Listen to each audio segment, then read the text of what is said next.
Hello दोस्तों, कैसे हो आप सभी। आज हम पढ़ेंगे प्राचीन भारत के मोस्ट इम्पोर्टेंट क्वेश्चन, जिसमें हमने 2 पार्ट करा दिया है, या थर्ड पार्ट है। तो चलिए शुरू करते हैं। आज हम पढ़ेंगे वेद, उपवेद एवं प्रमुख ब्राह्मण ग्रंथ। ऋग्वेद जो है इसका उपवेद है आयुर्वेद, रचनाकार है प्रजापति, ब्राह्मण ग्रंथ है ऐतरेय कौशितकी। यजुर्वेद जो है इसका उपवेद धनुर्वेद है, रचनाकार है विश्वामित्र, ब्राह्मण ग्रंथ है तैत्तिरीय शतपथ। सामवेद जो है इसके उपवेद गंधर्व वेद हैं, रचनाकार है नारद, ब्राह्मण ग्रंथ है पंचविश, जैमिनी, षड्विश या टांडय। अथर्ववेद जो है इसके उपवेद शिल्पवेद हैं, रचनाकार हैं विश्वकर्मा, ब्राह्मण ग्रंथ है गोपथ। यहाँ से क्वेश्चन कैसे बनता है देख लीजिए। ऋग्वेद को किस नाम से जाना जाता है तो आयुर्वेद। यजुर्वेद को किस नाम से जाना जाता है तो धनुर्वेद। सामवेद को किस नाम से जाना जाता है तो गंधर्ववेद। अथर्ववेद को और किस नाम से जाना जाता है तो शिल्पवेद। यहाँ से आपको ए तो एकदम आपको याद रहना चाहिए। ए क्वेश्चन बार बार पूछा जाता है, बाकी ए भी आप रिवीजन के तौर पर देख सकते हैं। अब देखिए आगे, जो आरण्यक ग्रंथ है इसमें हम देखेंगे ऋषियों द्वारा जंगलों में रचित ग्रंथों को आरण्यक ग्रंथ कहा जाता है। ये ज्ञान मार्ग एवं कर्म मार्ग के बीच एक सेतु का कार्य करते हैं। सभी आरण्यक ग्रंथ ब्राह्मण ग्रंथों से जुड़े हैं। इनके नाम भी ब्राह्मण ग्रंथों के समान हैं। प्रमुख आरण्यक ग्रंथ ऐतरेय, संखायन, बृहदारण्यक, छांदोग्य, जैमिनी, ये सब आरण्यक ग्रंथ से ही संबंधित हैं या प्रमुख आरण्यक ग्रंथ हैं। यहाँ से क्वेश्चन कैसे पूछा जाएगा, आपसे पूछा जाएगा ऋषियों द्वारा जंगलों में रचित ग्रंथों को क्या कहते हैं, या आपसे पूछ लेगा आरण्यक ग्रंथ किसे कहते हैं। तो यही आपको केवल इधर उधर करना है। ये ज्ञान मार्ग एवं कर्म मार्ग के बीच एक सेतु का कार्य करते हैं। अब देखिए यहाँ से एक क्वेश्चन ऐसे ही बनता है कि ब्राह्मण ग्रंथों के समान कौन सा ग्रंथ है, या ब्राह्मण ग्रंथों के नाम पर कौन से ग्रंथ का नाम पड़ा है। तो इनके नाम भी ब्राह्मण ग्रंथों के समान हैं, किनके, आरण्यक ग्रंथ के।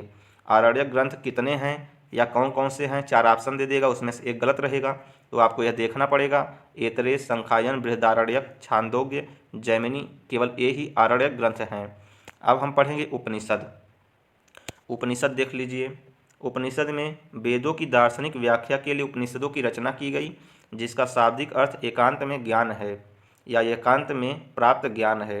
उपनिषदों में आत्मा, जीव, जगत, ब्रह्म जैसे गूढ़ दार्शनिक मतों को समझाने का प्रयास किया गया है। ये वैदिक साहित्य की अंतिम रचनाएं हैं, जिस कारण इसे वेदांत भी कहा जाता है। बृहदारण्यक, छांदोग्य, कठ, मंडूक इत्यादि प्रसिद्ध उपनिषद हैं। यम तथा नचिकेता के बीच प्रसिद्ध संवाद की तथा कठोपनिषद में वर्णित हैं। श्वेत केतु एवं उसके पिता का संवाद छांदोग्योपनिषद में वर्णित है।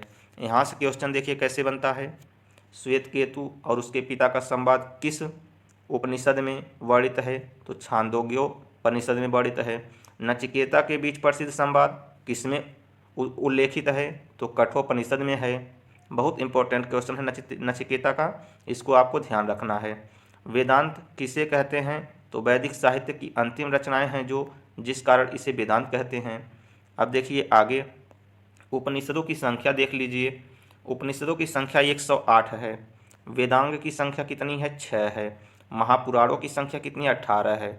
ये तो बहुत इंपॉर्टेंट क्वेश्चन है। उपनिषद 108, वेदांग 6, महापुराणों की संख्या 18। इसको तो आपको भूलना ही नहीं है, यह बहुत एग्जाम में पूछा जाता है और बार बार इसको पूछने की संभावना भी बनी रहती है, क्योंकि इस टॉपिक में यह महत्वपूर्ण बिंदु है। अब हम देखेंगे कठोपनिषद। कठोपनिषद में हम देखेंगे वेदों की दार्शनिक व्याख्या के लिए उपनिषदों की रचना की गई, जिसका शाब्दिक अर्थ एकांत में प्राप्त ज्ञान है। ये तो अभी हम देखे हैं। अब स्मृति साहित्य हम देखेंगे। स्मृति साहित्य में देख लीजिए। स्मृति साहित्य के अंतर्गत स्मृति, पुराण तथा धर्मशास्त्र आते हैं। स्मृति ग्रंथों में सामान्य जीवन के आचार विचार तथा नियमों की चर्चा है। हिंदू धर्म पर स्मृति ग्रंथों का सर्वाधिक प्रभाव है। मनुस्मृति सबसे प्राचीन स्मृति ग्रंथ है। इसकी रचना 2वीं शताब्दी ईसा पूर्व में शुंग काल में हुई थी। पुराण वस्तुतः ऐतिहासिक प्रवृत्तियों को सामने लाता है। पुराणों के संकलन का श्रेय वेदव्यास को है। मत्स्य, वायु, वामन, मार्कंडेय, विष्णु आदि इत्यादि प्रमुख पुराण हैं। सबसे प्राचीन पुराण मत्स्य पुराण है, जिसमें विष्णु के 10 अवतारों की चर्चा मिलती है। यहाँ से क्वेश्चन देख लीजिए कैसे बनता है।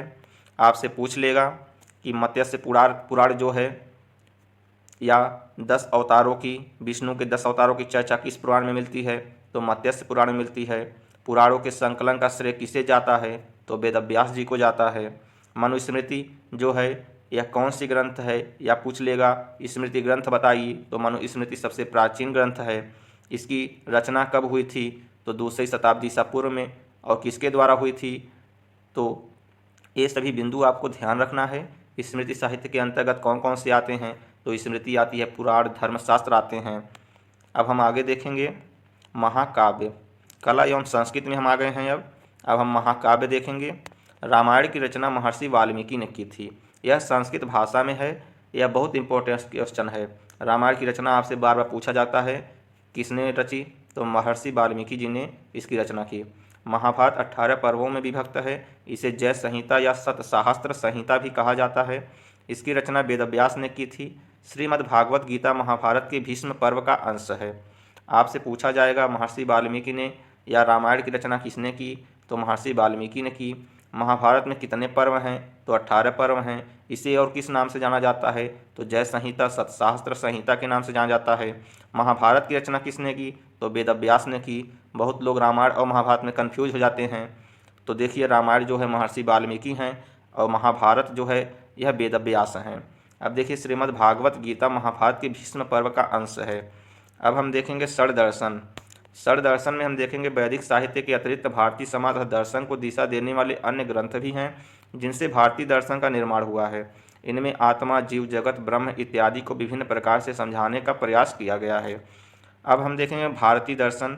यह बहुत इम्पोर्टेंट क्वेश्चन है, आपके एग्जाम में बार बार इसमें से क्वेश्चन बनता है।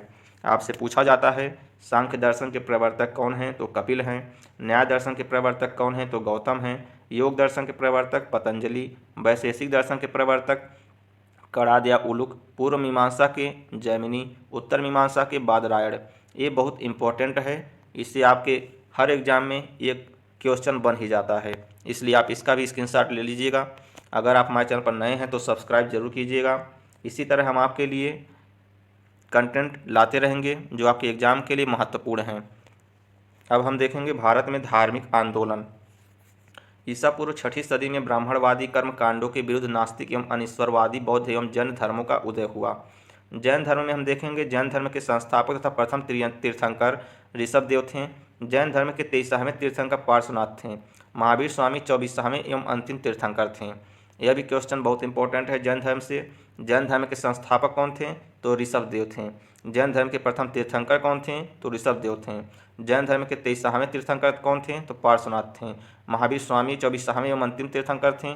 इसे भी बहुत इंपॉर्टेंट क्वेश्चन मानिएगा, क्योंकि महावीर स्वामी कौन से थे या 24वें अंतिम तीर्थंकर कौन थे, ये क्वेश्चन बार बार एग्जाम में पूछ लिया जाता है। अब हम देखेंगे महावीर स्वामी के कुछ इम्पोर्टेंट तथ्य, जिनमें इनका हम जन्म देखेंगे तो 540 ईसा पूर्व में हुआ। जन्मस्थान देखेंगे तो वैशाली के पास कुंड ग्राम में हुआ। बचपन का नाम वर्धमान था। पिता सिद्धार्थ थे, ज्ञात्रिक क्षत्रिय कुल के। माता जो थीं त्रिशला थीं, लिच्छवी नरेश चेटक की बहन थीं। पत्नी जो थीं यशोदा थीं। पुत्री जो थीं प्रियदर्शनी थीं। इनका संन्यास धारण किस उम्र में हुआ, तो 30 वर्ष में हुआ, जिसे गृहत्याग कहा गया। मृत्यु कब हुई, तो 468 ईसा पूर्व में इनकी मृत्यु हो गई। उम्र कितनी थी, तो 72 वर्ष थी। स्थान पावापुरी नालंदा में इनकी मृत्यु हुई। अब हम देखेंगे महावीर स्वामी के जीवन की कुछ घटनाएं जो प्रमुख हैं। तो ज्ञान प्राप्ति इनका कब हुआ, तो 12 वर्ष की कठोर तपस्या के बाद महावीर स्वामी जी को ज्ञान की प्राप्ति हुई। स्थान बताइए जहाँ इनको ज्ञान की प्राप्ति हुई, तो जाम्भिक ग्राम के समीप इनको ज्ञान की प्राप्ति हुई। किस नदी के किनारे इनको ज्ञान की प्राप्ति हुई, तो रिजपालिका नदी के तट पर इनको ज्ञान की प्राप्ति हुई। कौन सा वृक्ष था, तो साल वृक्ष था। इनके ज्ञान के प्राप्ति को क्या कहा गया, तो कैवल्य कहा गया, सर्वोच्च ज्ञान। कैवल्य की प्राप्ति के बाद महावीर को क्या कहा गया, तो कैवलिन, जीन, अहर, अरहत या योग्य विजेता आदि नामों से भी जाना जाने लगा। अब हम देखेंगे जैन महासंगीतियाँ। जैन महासंगीतियाँ में हम देखेंगे तो प्रथम जैन महासंगीति कब हुई, 322 से 298 ईसा पूर्व में। पाटलिपुत्र स्थल था और संगीति के अध्यक्ष थे स्थूलभद्र। द्वितीय संगीति कब हुई, 512 में हुई, जो वल्लभी स्थल पर हुआ। संगीति अध्यक्ष थे देवर्धि क्षमा श्रवण। जैन दर्शन का प्रमुख सिद्धांत स्यादवाद, जिसे अनेकांतवाद भी कहते हैं, यही इनका प्रमुख सिद्धांत है। त्रिरत्न कौन कौन से हैं, तो सम्यक ज्ञान, सम्यक दर्शन, सम्यक आचरण। ये भी क्वेश्चन बनता है कि त्रिरत्न बताइए जैन धर्म का, तो सम्यक ज्ञान, सम्यक दर्शन एवं सम्यक आचरण। पंच महापात्र कौन कौन से थे? तो अहिंसा, सत्य, अपरिग्रह, अस्तेय तथा ब्रह्मचर्य, ये पंच महाव्रत थे।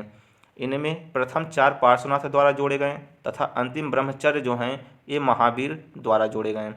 अब हम देखेंगे प्राचीन जैन साहित्य को किस नाम से जाना जाता है। तो इसे आगम कहा जाता है। इसकी रचना प्राकृत भाषा में हुई। जैन धर्म के 2 पंथों जिन्हें हम श्वेतांबर दिगंबर में बांटा गया था। जैन धर्म के 2 ग्रंथ जो 2 पंथ थे श्वेतांबर और दिगंबर, ये 2 भाग में बटे थे। श्वेतांबर श्वेत वस्त्र धारण करते थे जबकि दिगंबर पंथ को मानने वाले वस्त्रों का परित्याग करते थे। महावीर स्वामी की मृत्यु के बाद जैन संघ का प्रथम अध्यक्ष सुधर्मन था। सुधर्मन कौन था? यह भी क्वेश्चन आपके एग्जाम में पूछा जाता है। तो महावीर स्वामी की मृत्यु के बाद जो जैन संघ का प्रथम अध्यक्ष था वह सुधर्मन था। अब हम देखेंगे बौद्ध धर्म। बौद्ध धर्म से भी बहुत इंपॉर्टेंट क्वेश्चन आपके एग्जाम में बनता है। बौद्ध धर्म के संस्थापक कौन थे? महात्मा बुद्ध थे। महात्मा बुद्ध का जीवन परिचय देख लीजिए। जन्म हुआ 563 ईसा पूर्व में। जन्म स्थान था लुम्बिनी कपिलवस्तु। पिता थे शुद्धोधन, शाक्यों के राजा कपिलवस्तु के शासक थे। माता थी महामाया देवी। बचपन का नाम था सिद्धार्थ। इनका पालन पोषण जो था गौतमी प्रजापति मौसमी ने की। अवस्था थी 16 वर्ष। विवाह इनका 16 वर्ष की उम्र में हुआ। पत्नी यशोधरा थी, कोली गणराज्य की राजकुमारी थी। उसी प्रकार इनके जो पुत्र थे, पुत्र में देख लीजिए, पुत्र राहुल थे इनके।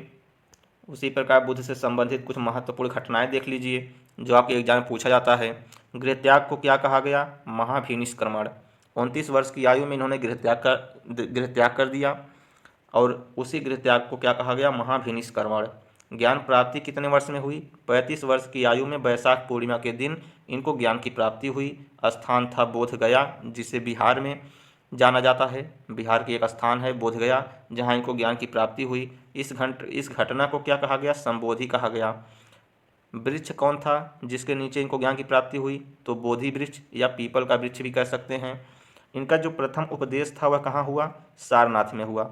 सारनाथ तो सब बता देंगे, लेकिन अगर ऑप्शन में भूल से आ गया ऋषिपत्तन तो आप कंफ्यूज हो जाएंगे।